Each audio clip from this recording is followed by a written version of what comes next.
तो साथियों, मैं फिर से आप सभी का स्वागत करता हूं मित्रवत क्लासेस में। अभी हम लोग जो आरआरबी जेई का हम लोग तैयारी कर रहे हैं, सीबीटी 2 इलेक्ट्रिकल का, तो उसमें हम लोग अब क्वेश्चन को आगे बढ़ाते हैं। जो लास्ट क्लास तक हो गया वहां से आगे बढ़ते हैं। देखिए, डीएफसीसी आईएल एक्सक्यूटिव इलेक्ट्रिकल 2021 में पूछा हुआ और आरआरबी जेई में भी पूछा हुआ है 2019 में। तो ये इंपॉर्टेंट है, इस क्वेश्चन को हम बनाते हैं। The total opposition offered to the flow of current in AC circuit is called. देखिए, एसी सर्किट बोला है तो थोड़ा इंपॉर्टेंट है। एसी सर्किट, देखिए अगर ये डीसी सर्किट बोलता तो बात अलग होता, एसी सर्किट बोला तो बात अलग है।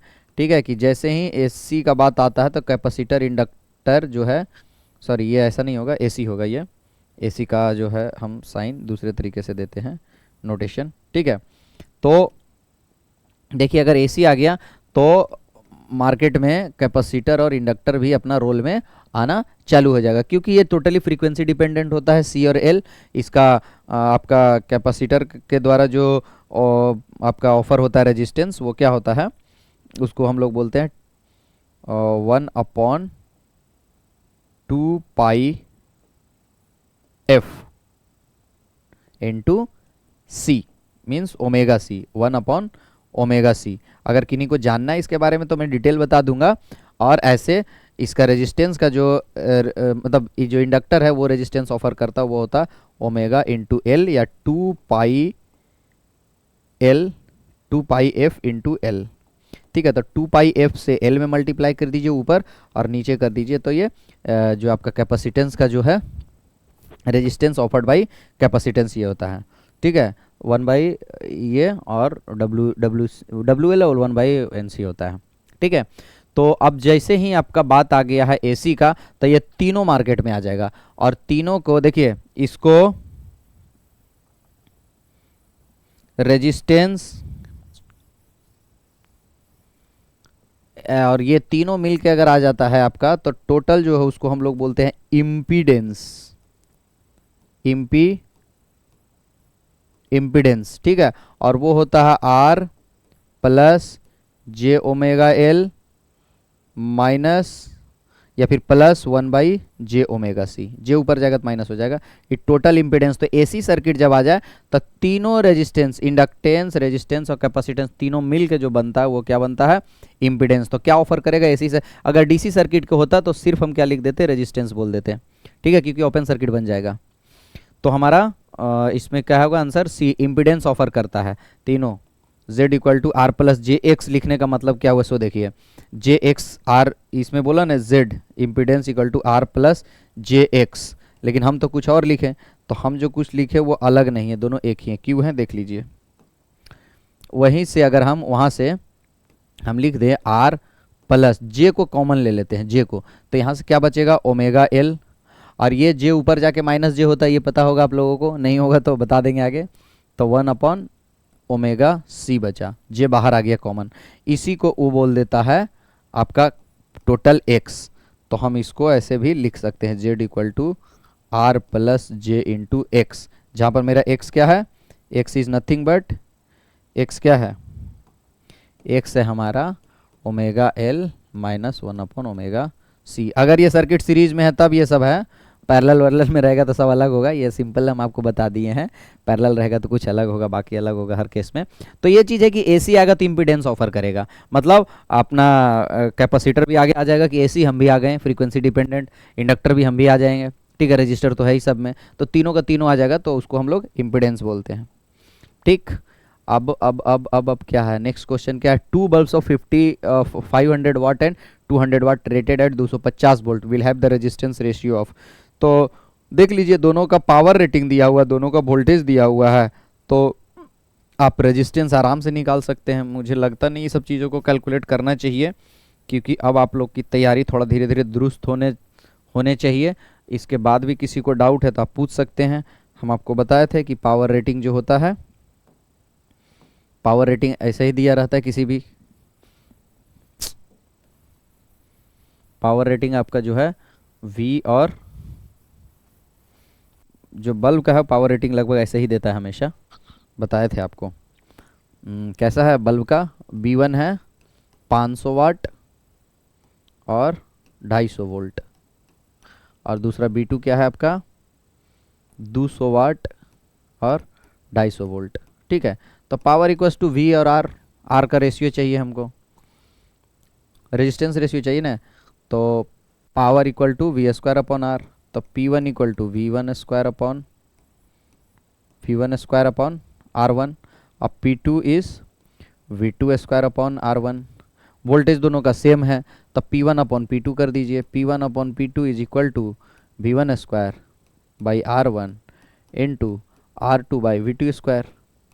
We one V two same है, 250 कट गया, तो P one upon P two कितना आ गया, P one upon P two, P one का सॉरी हमेशा पी टू लिखाएगा भाई, P one upon P two, तो पी वन कितना हो गया आपका 500 पावर और दूसरा 200, R two upon R one. Ratio किसका पूछा, are two upon R one की R one upon R two, will have the resistance ratio. देखिए इसमें कोई बोला नहीं है, तो R one is two R two निकालना है, तो ये कट गया, तो कितना हो गया R one upon R two equals to two upon two is to five, तो टू इज टू फाइव आ गया। देखिए R one is to R two equal to two is to five, तो टू इज टू फाइव कौन सा option है, B option होगा। ठीक है, ये आपका पूछा हुआ है, तो इस ध्यान रहे आरआरबी जेई में ही पूछा हुआ, तो इंपॉर्टेंट क्वेश्चन है, इस टाइप का क्वेश्चन को सोल्व करके रखना है। ठीक है, और ये बहुत स्पीड हो जाएगा, आपको लग रहा है बहुत लंबा है, ये मैं अगर आपको समझाना नहीं हो तो एक लाइन का चीज़ है, सटासट सटासट बनेगा, मतलब बेसिक यही है, मैं बता बेसिक को मैं थोड़ा सा ज़्यादा जोड़ देता हूँ, हड़बड़ी में गलती मत करके आइए क्वेश्चन को, जहाँ आप 4 सेकंड में क्वेश्चन बनाए वहाँ 6 सेकंड में बनाइए, पर गलत करके मत आइए एग्जाम से। ठीक है, और खास करके इतना आसान पेपर, नहीं तो आप पीछे हो जाएंगे। The centripetal force required to keep the moon in its orbit provided by the which pore, ये तो ग्रेविटेशनल है, फिजिक्स का चीज़ है, आप लोग ऐसे ही बना लीजिएगा, जनरल साइंस का चीज़ है। ठीक है, ग्रेविटेशन फोर्स से एक दूसरे से बंधा हुआ, और ग्रेविटेशन का जो नया न्यूटोनियन फिजिक्स के बाद जो आइंस्टाइनियन फिजिक्स आया उसके बारे में बोलिएगा तो बता देंगे, जीपीएस उसी पे काम करता है आज के डेट में। ठीक है, और नया कंसेप्ट आ गया है, और न्यूटन साहब वाला जो था उस कंसेप्ट को बदल दिया है। ठीक है, और आइंस्टाइनियन फिजिक्स आ गया इसके ऊपर, आपका ग्रेविटेशन के ऊपर। तो ठीक है, आगे आइए, ये इसलिए मुझे इंटरेस्ट है क्योंकि मैं आईआईटी के लिए फिजिक्स पढ़ाता हूँ। तो नेक्स्ट आपका आ जाइए, ग्रेविटेशनल अट्रैक्शन, सॉरी वो तो हो गया, calculate the DC resistance of 100 metre, roll of इतना metre square, copper resistivity of इतना, बस कुछ तो है ही नहीं, तो डायरेक्ट फार्मूला बेस्ड है। अच्छा ये पूछा हुआ क्या क्वेश्चन, वेरी गुड, आरआरबी में पूछा हुआ था, इसको तो एकदम बनाना है। आर इक्वस टू, ये कुछ नहीं है, फार्मूला का रिवीजन है, रो एल अपॉन एरिया, ये क्या है रेजिस्टिविटी, रेजिस्टिविटी क्या होता है, रेजिस्टिविटी या स्पेसिफिक रेजिस्टेंस क्या होता है वो पता होना चाहिए आपको, जिनको पूछना आप पूछ लीजिएगा, मैं डिटेल में बता दूंगा। Calculate the total DC resistance of a 100 metre roll of इतना मिलीमीटर का copper wire, resistivity of the copper is इतना, भाई सब कुछ तो दिया, वो क्यों पूछा है, रेजिस्टिविटी का वैल्यू दिया हुआ है 1.72 इंटू 10⁻⁻8 ओम मीटर। ठीक है, यूनिट अभी नहीं लिख रहे हैं। लेंथ आपका कितना है 100 metre, area of cross section कितना दिया हुआ है, हाँ 2.5 मिलीमीटर है, यहाँ गलती मत कीजिए, ये सब देखिए एसआई में था, ओम भी एसआई में था, मीटर भी एसआई में था, ये भी मीटर एसआई में था, ये मिलीमीटर में है, तो ये गलती मत कीजिएगा एग्जाम में हड़बड़ी में। एरिया जो हम लिख रहे हैं 2 मिलीमीटर है ना, तो एरिया को मिलीमीटर को हम मीटर में बदलने के लिए क्या करते हैं, 1000 से भाग देते हैं, और ये भैया स्क्वायर है, ये भी गलती मत कीजिएगा, तो इसको स्क्वायर करना होगा आपको, मिलीमीटर से मीटर में जाने के लिए 1000 से हमको डिवाइड करना पड़ेगा ना, तभी तो हम जाएंगे मीटर में, तो लेकिन स्क्वायर है वहाँ, मीटर स्क्वायर है, मिलीमीटर स्क्वायर, तो यहाँ स्क्वायर लगाना पड़ेगा। अब आंसर आ जाएगा, देखिए ये 3 का पावर 2 है, 6 हो जाएगा, 6 चला जाएगा ऊपर। ठीक है, तो कितना हो जाएगा 1.72 डिवाइडेड बाई 2.5 नीचे है, रहने दो, और ये हो गया 10⁻⁻8।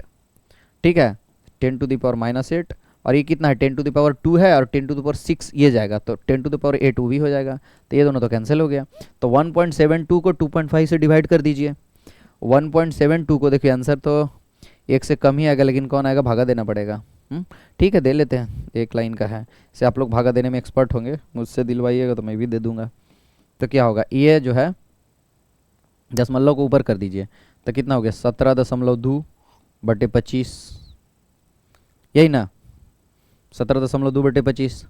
ठीक है, और बाकी 172 लिख देते हैं, 10 को बाहर कर देते हैं। ठीक है, तो 172 इंटू 10⁻⁻1/25, अब 25 से 172 को भाग दे दीजिए, 25 सत्ते मतलब 6 पॉइंट समथिंग होगा आंसर। देखिए यही आंसर डी दिख रहा है यहीं से, देखो ना 25 के साथ में 175 आता है ना, तो 7 के आसपास होगा, 7 के वैल्यू आसपास, डी ऑप्शन है, तो डी ऑप्शन हो गया आंसर इसका। ठीक है, what is the S I, ये इस टाइप का हम आगे भी बताएंगे कि ऑप्शन देख के कैसे मारना आंसर को, एग्जाम से जब 1 महीना बचेगा तब, अभी नहीं, अभी पहले बढ़िया से बेसिक से सोल्व कीजिए, फिर एग्जाम से पहले हम आपको डायरेक्ट बताएंगे कि देख के आंसर कैसे मार देना है, पता ही नहीं चलेगा, ज़्यादा कैलकुलेट करने की भी जरूरत नहीं। मतलब आपका 100 क्वेश्चन में 30 क्वेश्चन तो ऐसे हैं, 30 क्या, मैं तो बताता हूँ कि 35 से 40 क्वेश्चन ऐसे हैं जिसको देख के ऑप्शन आंसर मारना है, कलम भी नहीं उठाना पड़ेगा। ठीक है, वो अभी नहीं, वो एग्जाम के समय में। ठीक, अब जो what is the SI unit of electric charge, Coulomb, ये पूछने की जरूरत है क्या? 41, देखिए आरआरबी जेई में पूछा हुआ है, तो भैया ये सब मिस्टेक मत कीजिएगा एग्जाम में। ठीक है,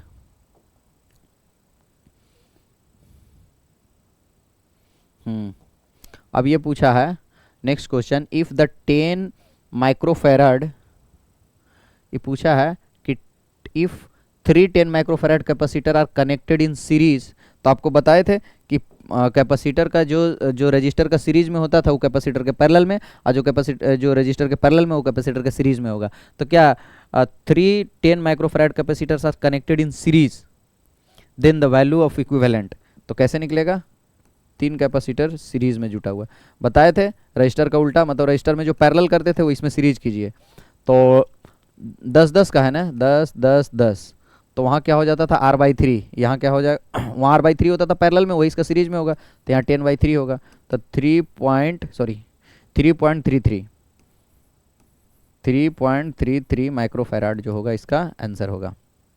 ठीक है, ये रेजिस्टेंस 10 10 है ना, इसलिए 10.3 कर दिया, 10 के अलग कुछ और रहता तो एक बढ़िया से ट्रिक अब बताते हैं, ये तो डायरेक्टली बाई 3 हो जाएगा, जो रजिस्टर के पैरेलल में हो तो ये इसका सीरीज में होता है। ठीक है, तो ये भी देखिए आपका आरआरबी में पूछा हुआ इंपॉर्टेंट, छोड़ना नहीं सब क्वेश्चन को।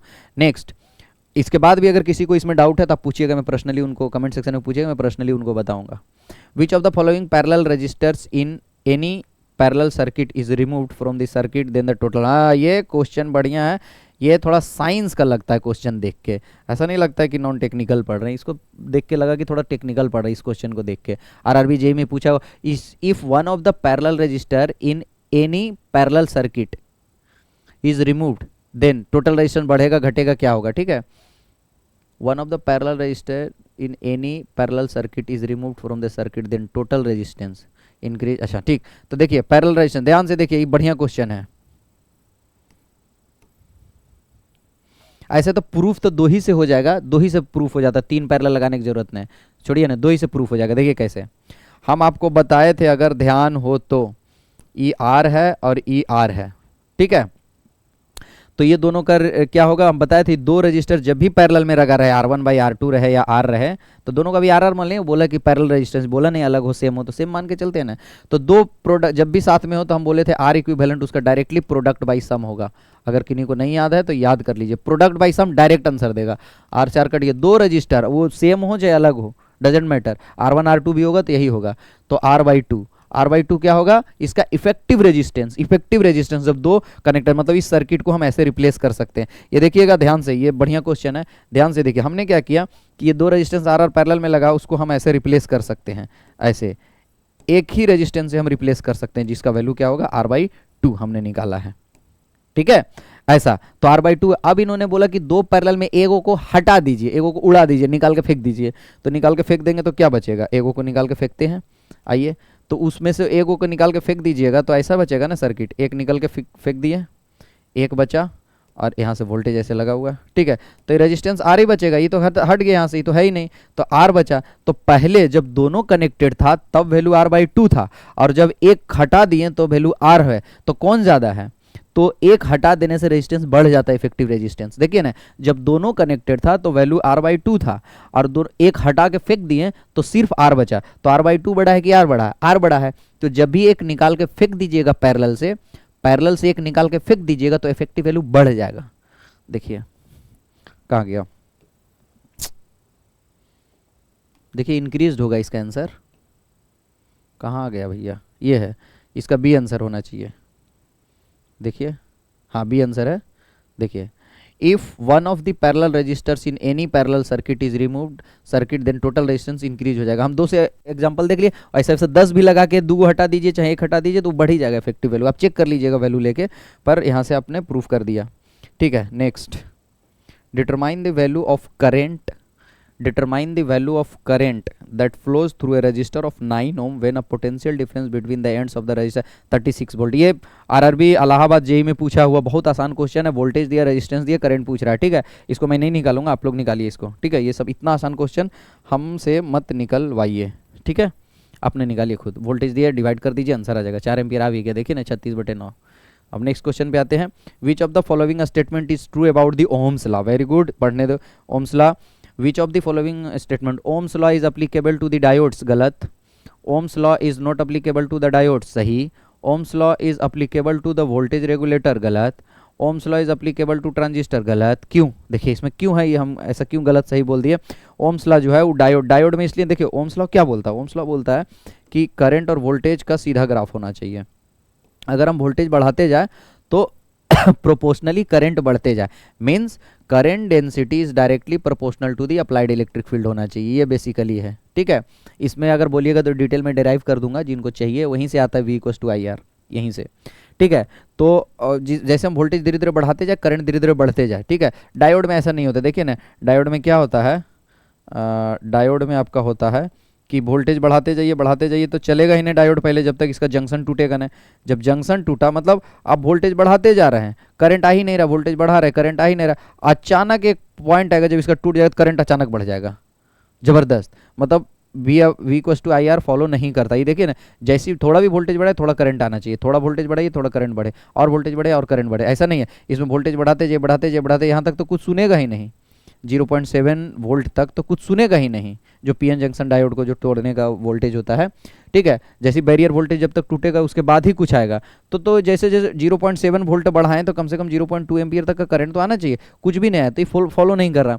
इसी तरह से आपका ये है ओम्स लॉ। देखिए अब जब पहला है Ohm's law is applicable to the diodes, नहीं है तो ओम्स नहीं है एप्लीकेबल, तो बी आंसर तो हमको डायरेक्ट दिख रहा है, तो बाकी मल्टीपल चॉइस तो है नहीं, तो डायरेक्ट आंसर हम मार सकते हैं। वोल्टेज रेगुलेटर से सब बड़ा चीज़ है। ठीक है, ट्रांजिस्टर भी बड़ा चीज़ है, ट्रांजिस्टर तो पूरा पीएन जंक्शन का ही काम है उसमें, ट्रांजिस्टर में। ठीक है, दो पीएन जंक्शन को जोड़ता है। ठीक है, बीजेटी बनाता है, एफटी बनाता है, फिर वो दोनों को जोड़ के आपका थायरिस्टर बनाता है, तो वो सब तो और मतलब सारा का सारा वो है, पावर इलेक्ट्रॉनिक सर्किट है, वो तो कभी ओम्स लॉ को फॉलो ही नहीं करता है। ठीक है, तो जैसे पता चल गया ओम्स लॉ एप्लीकेबल डायोड पे नहीं है, तो दूसरा ऑप्शन यही बोल रहा है, तो आंसर दूसरा ही मार दीजिए, नीचे देखने की भी जरूरत नहीं है ज़्यादा। ठीक, फॉलो नहीं करता है वो, देखिए ना, उसको बैरियर तोड़ने 0.7 वोल्ट तक कोई करंट ही नहीं देता है, तो जो वोल्टेज बढ़ा रहे करंट दे ही नहीं रहा, तो ऑब्वियसली ओम्स लॉ को फॉलो नहीं कर रहा है। B is the right answer, RRB Mumbai JE. वाह अच्छा, तो ये क्वेश्चन बढ़िया था, मुझे ढंग का लगा थोड़ा क्वेश्चन ये। ठीक है, 45। इसके बाद आप आ जाइए 46 पे, क्या पूछा है, 46 पे क्वेश्चन पूछा है आपका, how much time in second will be taken by 40 coulomb of charge to pass through a point in a circuit if current is 8 ampere following। ठीक है, तो हमको तो पता है current is nothing but charge phloem per unit time. Current का value दे रखा है 8 एम्पियर, चार्ज 40 कूलम दिया है, टाइम पूछ रहा है, तो टाइम हम लिख देंगे 40/8। ठीक है, तो यहाँ से कट के 5 सेकेंड आ जाएगा, तो 5 सेकेंड लगेगा, 5 सेकेंड आंसर है। ये भी पूछा हुआ आरआरबी भुवनेश्वर में, तो ठीक है, बढ़िया क्वेश्चन है, आसान क्वेश्चन है। दूसरा क्या, विच of the following is correct expression of electrical power. वाह, इसको हम डेराइव करना चाहते हैं, तो नेक्स्ट वीडियो में आते हैं। इसको मैंने डेराइव करके बता ही देता हूँ कि power equals to V into I का क्यों होता है, power equals to I² R कैसे होता है, पावर इक्वल्स टू ये कितना होता है, ये मैं चाहता हूँ कि आप लोग को एक बार डेराइव कर दूँ। ठीक है, ऐसे तो देखिए क्लियरली दिख रहा है, ठीक ना, तो इसको नेक्स्ट वीडियो में हम आते हैं, इसको हम डेराइव ही कर देंगे अच्छे से।